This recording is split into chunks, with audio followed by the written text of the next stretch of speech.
Sodom and Gomorrah. You may order a copy of this program through arcdiscovery.com. See arcdiscovery.com to become a direct seller of this DVD.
Sodom and Gomorrah.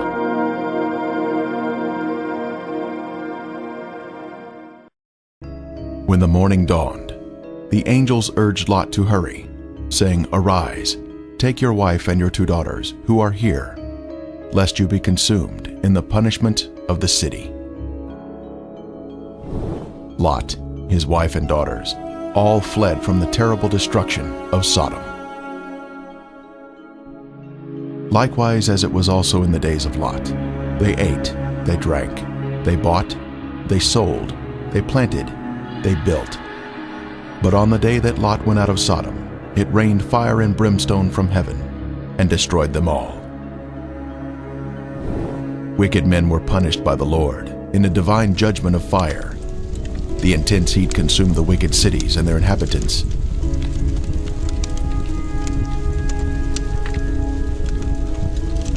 But Lot's wife looked back toward her beloved Sodom, violating the angel's command, and was thus turned into a pillar of salt. Turning the cities of Sodom and Gomorrah into ashes, condemned them to destruction, making them an example of those who afterward would live ungodly.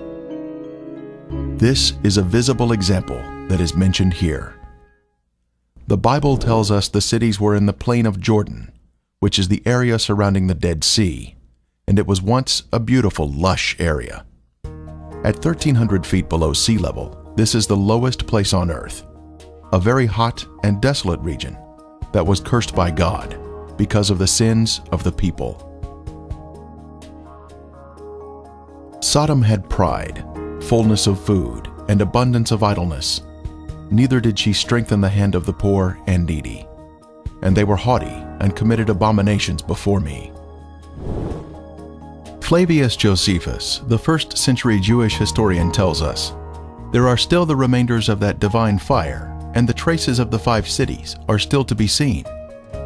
Popular thought has it that the cities were later covered by the waters of the Dead Sea, but if Josephus could see the cities in his day, then we should be able to view them also, as the water level has, if anything, receded since his time. And the border of the Canaanites was from Sidon as you go toward Gerar as far as Gaza, then as you go toward Sodom, Gomorrah, Admah, and Zeboim, as far as Lasha. The biblical description tells us the cities were spread out, forming a line along the Canaanite border, not grouped together in one area, as some may think.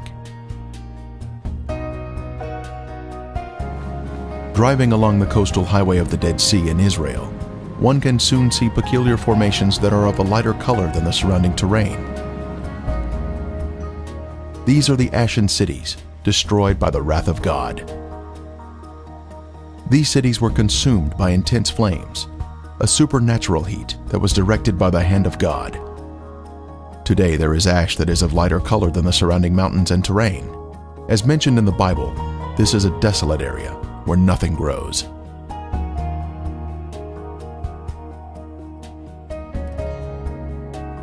Inspecting the formations closely, one can see structures containing man-made elements, such as 90-degree angles.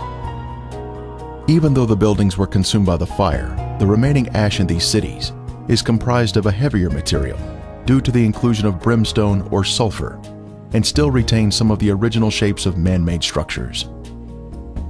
This stunning structure stands out as a singular formation with 4 sides, surrounded by a deep moat.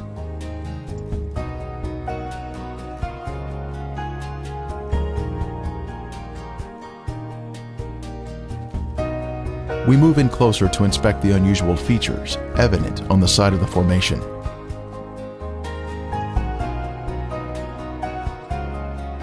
On the side of the structure, this swirling pattern is different from any type of sedimentary rock or soil that would normally contain horizontal, even layers.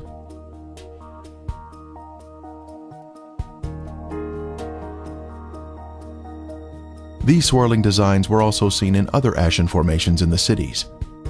This is evidence of extreme heat, up to 6,000 degrees Fahrenheit, where thermal ionization occurs, when the electrons repel and attract, forming these unusual, swirling designs.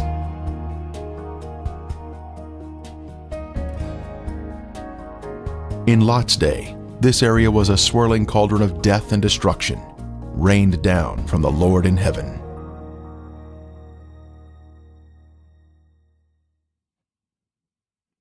Strange anomalies can be seen here, such as these fragile layers of material which disintegrate when touched. The limestone buildings in the cities of Sodom and Gomorrah were totally transformed into ash by the consuming fire of the Lord. Evidence of this destruction is revealed in the white gypsum anomalies in the area, including unusual shapes of chalk-like material, which is not found in other parts of the country.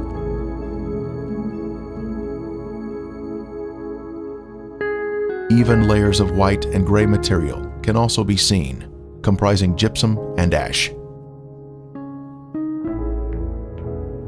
At the time of Elijah on Mount Carmel, the Lord sent down a superheated fire from heaven, consuming the stone altar and sacrifice, turning them into ashes. Then the fire of the Lord fell and consumed the burnt sacrifice, and the wood, and the stones, and the dust, and it licked up the water that was in the trench. We are also told, "For the Lord your God is a consuming fire, a jealous God."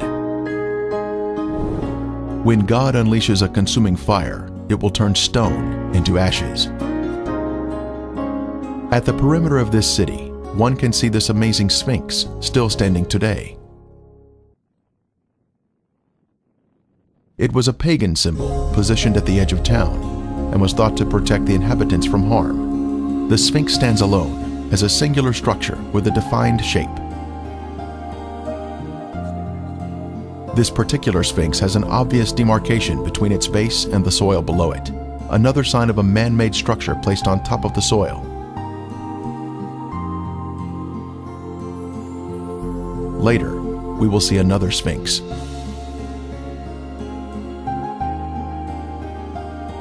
From a higher level, a large section of gypsum has fallen down here.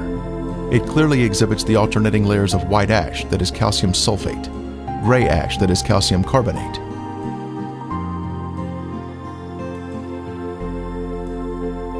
One can also find loose or powdery ash that is quite thick and has been deposited next to the formations.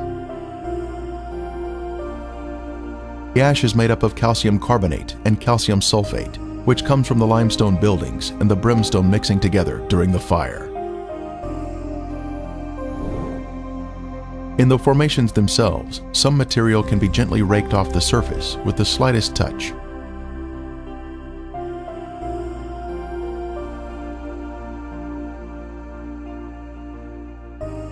Looking down the city streets, one can notice man-made shapes which are not found in nature.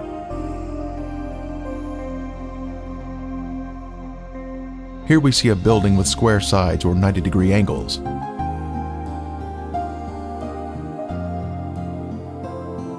From the opposite side, we can see the same symmetrical structure and man-made angles.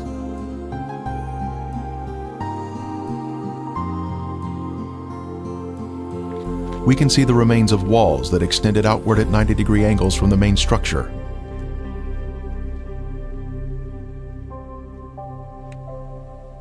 Once again, further evidence of man-made construction. Here we can see square windows that are visible in the walls of the structures, which give us a view of the past. Scanning the city for signs of prior habitation, we can see in the foreground a tower of cylindrical design, positioned at the edge of the city. The remains have suffered greatly during 3,500 years of wind and rain erosion. Even still, there is the appearance here of streets and man-made structures.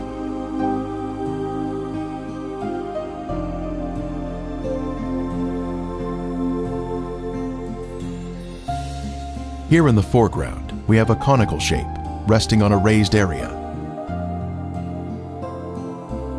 A short distance away, we see another similar shape.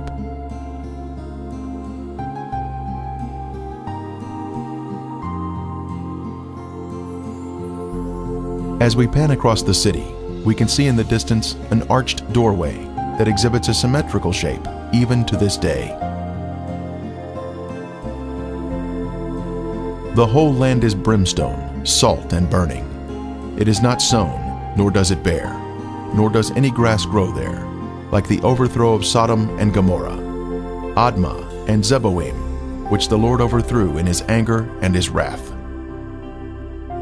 More anomalies are found in the cities. In this case, we have a large hardened clump of material that we broke open, revealing layers of previously heated material, including gypsum crystals, created by the combination of limestone and sulfur. From the intense heat, various objects were melted in the cities. Here we have some material that was boiling on top, while the remainder of the substance pooled at the bottom, creating a solid base. A very unusual find here, but just another strange anomaly not found in other areas of the country.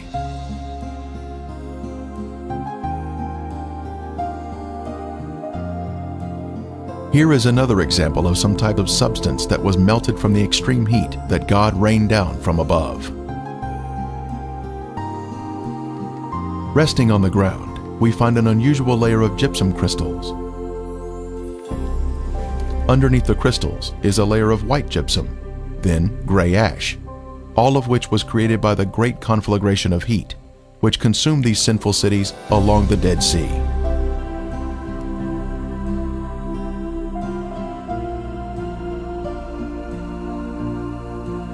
Once again, we find more gypsum, this time in a circular formation of crystals, all radiating outward.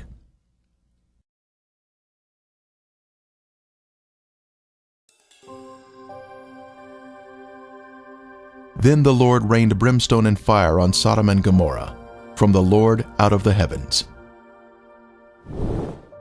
Brimstone. Our first sample was found here, having been washed down from a higher location. This is the heavenly marker left behind, which proves the sites to be the real Sodom and Gomorrah. Ron Wyatt was the original discoverer of these cities in 1989, and he now describes the brimstone found here. Okay, we're down at Sodom and Gomorrah still. Right in front of you see some unusual looking spots on this, shall we say, layer of ash. It's not stone, it's ash. Now we'll move in for a close-up of this. And you can see that they're kind of circular shaped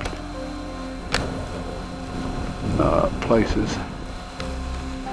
Now what we have found, and we'll move in a little closer here, is that inside each of these is sulfur. That is in most of them. Now the ones that do not have sulfur in them, and this one we just took a bunch of sulfur out and put it in our specimen bag. But the ones that don't have sulfur have a very black center where they have where it's been very hot. So now we'll move in on this one where there is some sulfur still present, and back off just enough so you can see what we're up to here, and we'll go collect that sample in a bag.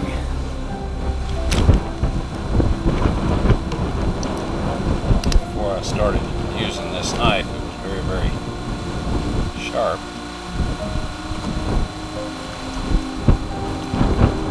Okay, here this is, and we have collected some more, and it smells and tastes like sulfur. Now the Bible tells us that it rained fire and brimstone upon the cities of Sodom and Gomorrah. Now what you see in front of you here is the results of large and small, well, varying sized chunks of sulfur, burning sulfur that have hit. And what we find here is that God rained this burning sulfur down upon this city, and rain is a perfect description of it. It landed just in the pattern that rain would fall, and the stuff, of course, the accumulative heat of all of this upon the city set the entire thing ablaze. The flashpoint of every material there, metal, stone, of course the people, and everything burned, and this sulfur continued to burn, and it vitrified the material around it after it had burned it all up, sealed itself off from the oxygen, and then of course smothered itself out. And in each of these little crystalline capsules here is a varying size chunk of sulfur, and there are millions of these in these ashes that we have here. Now some of them we have cracked open so you can see the sulfur inside, and others we have left intact, but there are millions of these here. So this shows that God indeed rained fire and brimstone upon these cities. And if you look in your dictionary under brimstone, you'll find that it is sulfur. A piece of the brimstone from the cities was lit at night, and soon there was a beautiful blue flame produced by the burning sulfur. A very strong aroma of sulfur filled the air, and was overpowering if one directly breathed the fumes.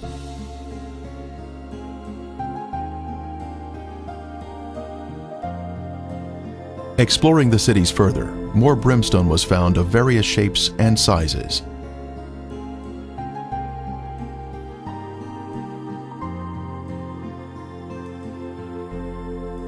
Several samples had been washed down to areas below and were added to our growing collection.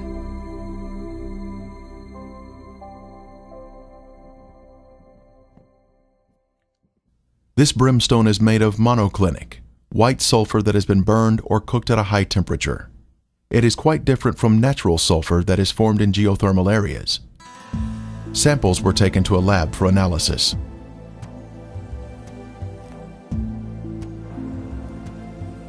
Each specimen was carefully separated and prepared for testing, with the outer portion cast aside.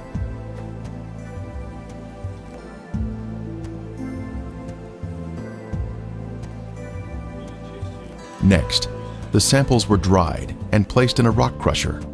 Then they were pressed onto a disc. Then they were loaded into a machine for the semi-quantitative X-ray analysis. Each sample was individually transported into the testing chamber for analysis. The results proved to be quite amazing.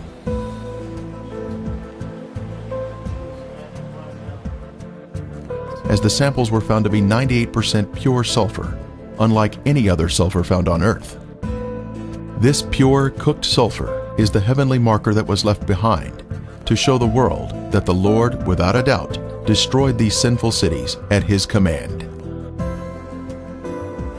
Critics have said that the sulfur is from volcanic activity, but that type of rhombic sulfur is only 40% sulfur and is of a crystalline form, unlike the white, compacted monoclinic form that is found in the ashen cities today.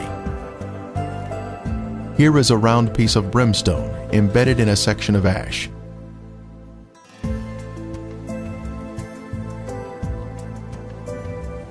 Another clump of ash contains a piece of brimstone that has a burn ring surrounding the unburned sulfur inside.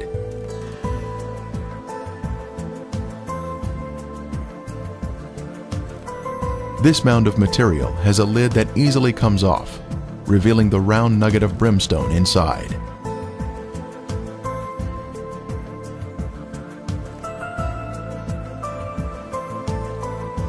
As we gaze across the southern end of the Dead Sea, we can view the El Lisan Peninsula in Jordan. Apparently, the city of Gomorrah extended over to this peninsula in the days of Lot. One can find the same white formations in this area. Ashen formations are seen, including walls extending out at 90-degree angles. We can also see clumps of gypsum scattered on the ground, like this one here. Brimstone is also found in this area.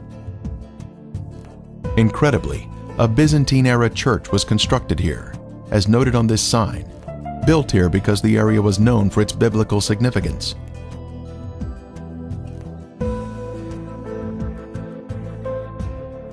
Back over at Gomorrah proper, we can see white, ashen worship structures built atop an acropolis or high place.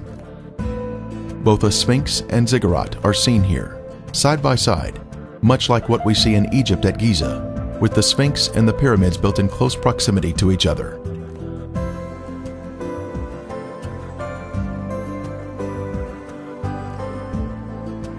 While inspecting Gomorrah, other visitors arrived to view the unusual formations. The Sphinx is made of a white material, whiter than the ash surrounding it.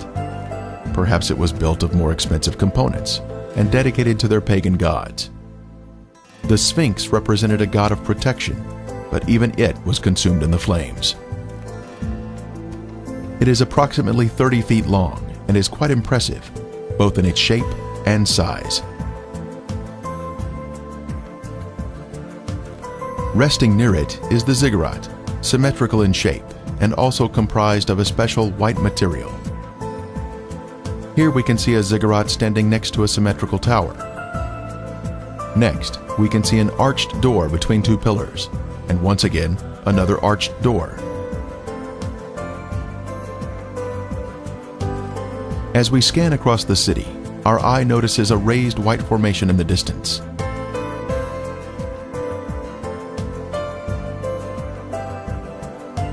As we near the formation, we can see it is in the shape of a ziggurat. It turns out there are actually two ziggurats on this raised acropolis.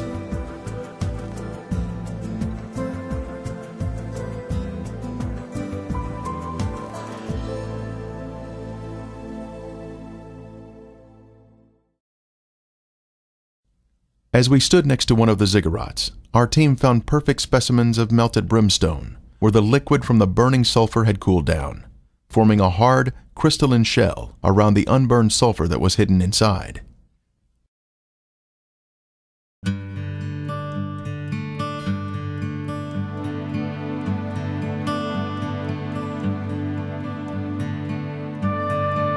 On the outside of the ziggurat, we spotted a piece of brimstone fused into the side of the formation. Using a knife, it was opened, revealing the pure brimstone inside.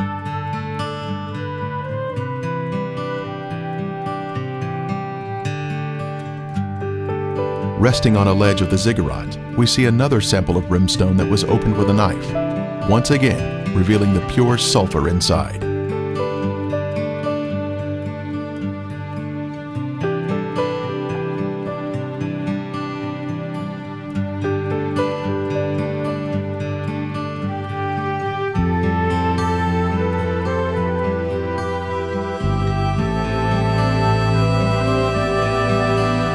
The most impressive evidence was this cremated bone fragment that was left behind from some lost soul of Gomorrah. The bone marrow inside was cooked until it had turned white. This is a moving testimony of God's power to destroy those who reject the Holy Spirit. Are we in the will of God, allowing the Holy Spirit to guide us into obedience? Or are we part of the rebellious and lost? There is a future event mentioned in Revelation, but the cowardly, unbelieving, abominable, murderers, sexually immoral, sorcerers, idolaters, and all liars shall have their part in the lake which burns with fire and brimstone, which is the second death. The day is coming, burning like an oven, and all the proud, yes, all who do wickedly, will be stubble, and the day which is coming shall burn them up. The surface of the earth will be as a lake of fire, with all unrepentant sinners being consumed by fire and brimstone, just as Sodom and Gomorrah were destroyed.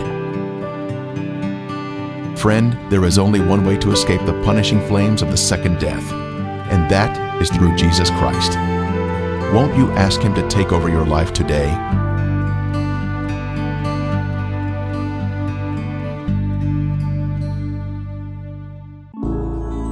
Revealing God's treasure.